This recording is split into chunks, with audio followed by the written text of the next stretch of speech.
नमस्कार, आइए जानते हैं बिहार की 30 फटाफट बड़ी खबरों को केवल 10 मिनट में। उससे पहले आप ये वीडियो कहां से देख रहे हैं कमेंट बॉक्स में हमें जरूर बताइए। मोतिहारी में स्वास्थ्य विभाग करने जा रहा बहाली जारी हुआ नया नोटिफिकेशन। मोतिहारी जिले में स्वास्थ्य सेवाओं को बेहतर बनाने की कवायद लगातार की जा रही है। इसी कड़ी में विभाग विभिन्न क्षेत्रों के लिए 934 आशा के चयन का निर्देश दिया गया है। बताया गया कि चयन की प्रक्रिया आम सभा आयोजित कर संबंधित क्षेत्र के मुखिया के माध्यम से संपन्न की जाएगी। बता दें कि वर्तमान समय में जिला में आशा के 4684 पद सृजित है, जिनमें 19 अर्बन के भी शामिल है। अब नए निर्देशों के अनुसार जिला में आशा की संख्या बढ़ाकर 5618 की जानी है। बिहार होमगार्ड को रिटायरमेंट के बाद मिलती है खास सुविधाएं। 12वीं पास के लिए बेहतरीन सरकारी नौकरी में से एक होमगार्ड है। बिहार में इन दिनों होमगार्ड की वैकेंसी आई हुई है। इस वैकेंसी के जरिए कुल 15,000 पद भरे जाएंगे। इस भर्ती के लिए नोटिफिकेशन कुछ समय पहले जारी किए गए थे। वहीं आवेदन प्रक्रिया 27 मार्च 2025 से शुरू हुई है। अब तक हमने आपको होमगार्ड से संबंधित लगभग सभी जानकारी दे दी है, जैसे कि इस भर्ती के लिए पात्रता, उम्र सीमा, शैक्षणिक योग्यता, चयन प्रक्रिया, सैलरी आदि। आज हम आपको बताएंगे कि होमगार्ड को रिटायरमेंट और पेंशन के रूप में क्या मिलता है। बिहार होमगार्ड की सैलरी लेवल 3 पे के तहत न्यूनतम 500 रुपये और अधिकतम 20,200 रुपये प्रति महीना है। इसके अलावा कई प्रकार के भत्ते और सुविधाएं भी मिलती है। बिहार होमगार्ड को रिटायरमेंट के बाद 1.5 लाख रुपए तक दिया जाता है। पीएम आवास योजना के सर्वे की लास्ट डेट बदले, अब जल्द पूरा होगा अपने घर का सपना। हर जरूरतमंद को पक्का मकान मिले, इसको लेकर जिला प्रशासन बड़े पैमाने पर कार्य कर रहा है। पक्के मकान से वंचित लाभुकों की पहचान के लिए विशेष सर्वे अभियान चलाया जा रहा है। नाम जोड़ने की तिथि को बढ़ाते हुए 30 अप्रैल तक कर दिया गया है, जबकि पहले सर्वे की प्रक्रिया एवं नाम जोड़ने की अंतिम तिथि 31 मार्च निर्धारित की गई थी। विभाग अधिकारियों का कहना है कि वैसे व्यक्ति जिन्हें आवास की जरूरत है, वैसे लोगों का नाम किसी भी हाल में छूटना नहीं चाहिए। नौतन से बेतिया जाना होगा आसान सड़क को लेकर आगे बड़ी खुशखबरी। अब नौतन प्रखंड से जिला मुख्यालय जाने के लिए लोग सवारियों से फराटे के साथ सफर करेंगे। इसके लिए स्थानीय विधायक नारायण प्रसाद ने कवायद तेज कर दी है। विधायक ने नौतन मुख्यालय से बरवसिया होते हुए इमली चौक तक जाने वाली सड़क की चौड़ीकरण के लिए विधानसभा में आवाज उठाई है। इसके लिए सहमति भी मिल गई है। अब जल्द ही नौतन बेतिया सड़क के चौड़ीकरण का सपना साकार होगा। विधायक ने बताया कि उक्त सड़क चौड़ीकरण होने से गोपालगंज, सिवान, छपरा व उत्तर प्रदेश जाने वाले लोगों को काफी सहूलियत मिलेंगी।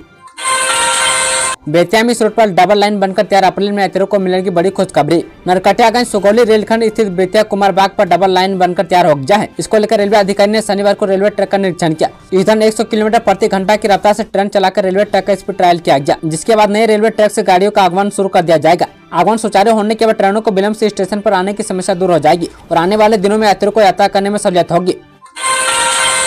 5 लाख तक की लिमिट वाला क्रेडिट कार्ड देगी मोदी सरकार, इन लोगों को मिलेगा फायदा। नए फाइनेंशियल ईयर में कई ऐसे नियम लागू होंगे जो बजट में लागू हुए थे। बीते 1 फरवरी को बजट पेश करते हुए वित्त मंत्री निर्मला सीतारमण ने किसानों के हित में कई बड़े ऐलान किए थे। इनमें से एक ऐलान किसान क्रेडिट कार्ड का है। किसान क्रेडिट कार्ड से लोन की लिमिट को 3 लाख रुपए से बढ़ाकर 5 लाख रुपए तक कर दिया गया है। भ्रष्टाचार चरम पर, शराबबंदी फेल, प्रशांत किशोर का नीतीश सरकार पर फिर अटैक। जनसुराज के सूत्रधार प्रशांत किशोर जनसुराज उद्घोष यात्रा के तहत कटिहार के 1 दिवसीय दौरे पर पहुंचे। इधर उन्होंने मनियारी में स्थित रेलवे कॉलोनी ग्राउंड में उद्घोष सभा में उपस्थित दर्जनों लोगों को संबोधित किया। सभा को संबोधित करते हुए पीके ने कहा कि आप लोग कई सालों से वोट देते आ रहे हैं, इस बार अपने बच्चों की पढ़ाई रोजगार के लिए वोट देने का संकल्प ले। उन्होंने कहा कि आप लोग अब तक जात पात के नाम पर फ्री अनाज, बिजली, सड़क और हिंदू मुसलमान के नाम पर मतदान करते आ रहे हैं। इसकी वजह से बिहार दिनों दिन गर्त में जा रहा है।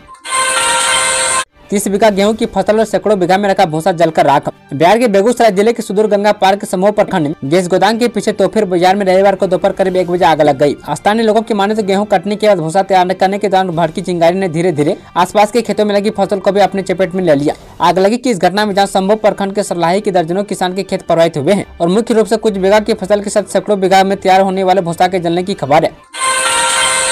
केंद्रीय कर्मचारियों के लिए खुशखबरी, 2.86 फिटमेंट फैक्टर होने पर सैलरी में होगा भारी इजाफा। केंद्र सरकार ने बीते हफ्ते अपने कर्मचारियों को महंगाई भत्ते में 2% की बढ़ोतरी को मंजूरी दे दी है। इस बढ़ोतरी के बाद कर्मचारियों का डीए मौजूदा 53% से बढ़कर 55% हो जाएगा। महंगाई भत्ता हर 6 महीने में संशोधित किया जाता है, जिससे कर्मचारियों के वेतन के अन्य हिस्सों जैसे कि हाउस रेंट अलाउंस और ट्रेवल अलाउंस में भी बढ़ोतरी होती है। केंद्र सरकार की कर्मचारियों को जनवरी और फरवरी 2025 के लिए बढ़ा हुआ महंगाई भत्ते एरियर के रूप में दिया जाएगा। मार्च 2025 के वेतन के साथ उन्हें यह नया डीए लागू किया जाएगा। पटना यूनिवर्सिटी छात्र संघ चुनाव में पहली बार लड़की बनी अध्यक्ष। बिहार की पटना यूनिवर्सिटी के छात्र संघ चुनाव में पहली बार किसी लड़की ने अध्यक्ष पद का चुनाव जीता है। खास बात है कि केंद्रीय पैनल के सबसे महत्वपूर्ण पदों में से 3 पर लड़कियों ने जीत दर्ज की है। अध्यक्ष पद पर अखिल भारतीय विद्यार्थी परिषद की मैथिली मीरानानी ने जीत दर्ज की है। वहीं महासचिव और कोषाध्यक्षों के पदों पर भी लड़कियों ने बाजी मारी है। बिहार के लोगों की बल्ले बल्ले इन जिलों में होगा जमीन अधिग्रहण, जारी हुआ आदेश। बिहार में एनएच के लिए नया वित्त वर्ष बड़े स्तर पर जमीन अधिग्रहण का वर्ष होगा। वहीं सड़क परिवहन एवं राजमार्ग मंत्रालय ने बिहार की जिन एक्सप्रेसवे व ग्रीनफील्ड फॉरन प्रोजेक्ट को अपनी अनुमति प्रदान की है, उनके लिए जमीन अधिग्रहण का भी निर्देश दिया गया है। हाल ही में केंद्र के आर्थिक मामलों की कैबिनेट कमेटी ने आरा सासाराम 4 लेन ग्रीनफील्ड कॉरिडोर को अपनी मंजूरी प्रदान की है। यह प्रोजेक्ट 120 किलोमीटर लंबा है। यह प्रोजेक्ट पटना रिंग रोड पर सदीपुर से आरंभ होकर सासाराम में NH 19 पर सोहरा के समीप खत्म हो रहा है। इसके लिए बड़े स्तर पर जमीन का अधिग्रहण किया जाएगा। चुनाव तक हर महीने बिहार आ सकते हैं पीएम मोदी। लोकसभा चुनाव के बाद चौथा दौरा। बिहार चुनाव को लेकर Bharatiya Janata party super active mode में चल रही है। बीते कुछ महीनों में प्रधानमंत्री मोदी समेत भाजपा के बड़े दिग्गज नेता बिहार का दौरा कर चुके हैं। वहीं लोकसभा चुनाव के बाद से अप्रैल में पीएम मोदी चौथी बार बिहार आ रहे हैं। इससे पहले जमुई, भागलपुर और दरभंगा दौरे पर आए थे और चौथा दौरा मधुबनी का होगा। वहीं बिहार भाजपा के नेताओं के मुताबिक पीएम का हर महीने एक बार बिहार दौरा हो सकता है। इससे पहले 29-30 मार्च को केंद्रीय गृह मंत्री अमित शाह बिहार दौरे पर आए थे। अप्रैल में गर्म भट्टी की तरफ तपेगा बिहार। 3 दिनों में इन जिलों में पड़ेगी प्रचंड गर्मी। बिहार में गर्मी के तेवर इस कदर बढ़ गए हैं कि मार्च महीने में ही तापमान 40 डिग्री से पार हो चुका है और सभी जिलों का पारा 30 डिग्री से अधिक ही रहा है, जबकि कई जिलों का तापमान 40 डिग्री के करीब पहुंच रहा है। मौसम विभाग का पूर्वानुमान है कि अप्रैल महीने में गर्मी का प्रकोप बढ़ेगा और तापमान में 3 से 4 डिग्री तक की बढ़ोतरी दर्ज की जा सकती है। दरभंगा में मंदिर से लौट रहे लोगों पर पत्थरबाजी। पुलिस ने 45 आरोपियों के खिलाफ दर्ज किया FIR। बिहार के दरभंगा जिले में चैत्र नवरात्र के पहले दिन एक बड़ा विवाद खड़ा हो गया, जब मंदिर से लौट रहे श्रद्धालुओं पर अचानक पथराव किया गया। यह घटना कुशेश्वर स्थान थाना क्षेत्र के किटौंगामा पंचायत के पिछारी गाँव में रविवार शाम को हुई है। घटना का वीडियो सामने आने के बाद पुलिस एक्शन में आ गई है और अब तक 45 लोगों की पहचान कर उनके खिलाफ नामजद FIR दर्ज कर ली गई है। वहीं पुलिस ने अब तक 6 आरोपितों को गिरफ्तार कर लिया और पूरे मामले की गहन जाँच कर रही है।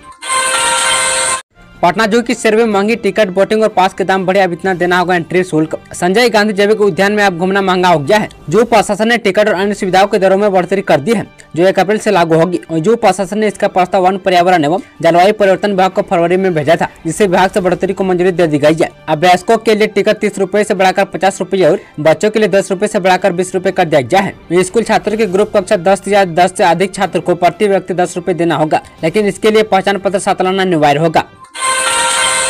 फ्री सिलाई मशीन के लिए आवेदन शुरू, यहाँ से भरे फॉर्म। भारत सरकार की प्रधानमंत्री विश्वकर्मा सिलाई मशीन योजना 2025 महिला सशक्तिकरण की दिशा में एक महत्वपूर्ण पहल है। यह योजना उन महिलाओं के लिए एक वरदान साबित हो रही है जो आर्थिक रूप से कमजोर परिस्थितियों में रहती है और अपने जीवन में बदलाव लाना चाहती है। सरकार का यह प्रयास महिलाओं को न केवल आर्थिक स्वतंत्रता प्रदान करता है, बल्कि उनके कौशल को भी निखारने का अवसर देता है। यह योजना विशेष रूप से उन महिलाओं के लिए एक नया द्वार खोलती है जो अपने पारंपरिक कौशल को रोजगार में बदलना चाहती है। वहीं प्रधानमंत्री विश्वकर्मा सिलाई मशीन योजना का प्राथमिक लक्ष्य महिलाओं को आर्थिक रूप से स्वावलंबी बनाना है। इस योजना के माध्यम से सरकार महिलाओं को 15,000 रुपए की वित्तीय सहायता प्रदान करती है, जिससे वे अपनी सिलाई मशीन खरीद सके। आकाशा एयरलाइंस ने बढ़ाई इंडिगो स्पाइस जेट की टर्न से दरभंगा से दिल्ली का किराया हुआ सस्ता। दरभंगा एयरपोर्ट से पहले केवल इंडिगो स्पाइस जेट की फ्लाइट उड़ान भरती थी। वहीं एयरलाइन कंपनियों की संख्या में बढ़ोतरी करते हुए अब अप्रैल से आकाशा एयरलाइंस भी दरभंगा एयरपोर्ट से अपनी उड़ानें शुरू करने के लिए तैयार है। आकाशा एयरलाइंस की फ्लाइट QP 1406 दरभंगा से सुबह 11:30 में उड़ान भरेगी और दोपहर 1:25 में दिल्ली पहुंचेगी। स्टेट हाईवे पर तेज गाड़ी चलाने वालों की अब खेलने नीतीश सरकार ने लिया बड़ा फैसला। राज्य में सड़क दुर्घटनाओं में कमी लाने के लिए स्टेट हाईवे पर पुलिस गश्ती बढ़ाई जाएगी। इसके साथ ही तेज गति से वाहन चलाने वालों का ई चालान भी काटा जाएगा। इसके लिए 58 नए इंटरसेप्टर वाहन खरीदे जाएंगे। इन इंटरसेप्टर वाहनों में कैमरे और स्पीड गन भी लगे होंगे, जिससे नियमों के उल्लंघन पर चालान भी काटा जा सकेगा। पुलिस मुख्यालय ने state highway portal police scheme के तहत परिवहन विभाग के द्वारा अनुशंसित 114 इंटरसेप्टर वाहनों की खरीद का प्रस्ताव दिया था। इसमें पूर्व में 56 वाहनों की खरीद की स्वीकृति मिली है, जबकि 58 नए वाहनों की खरीद की स्वीकृति दी गई है। गृह विभाग ने प्रति वाहन 35 लाख रुपए की दर से इंटरसेप्टर वाहन खरीद की स्वीकृति दी है।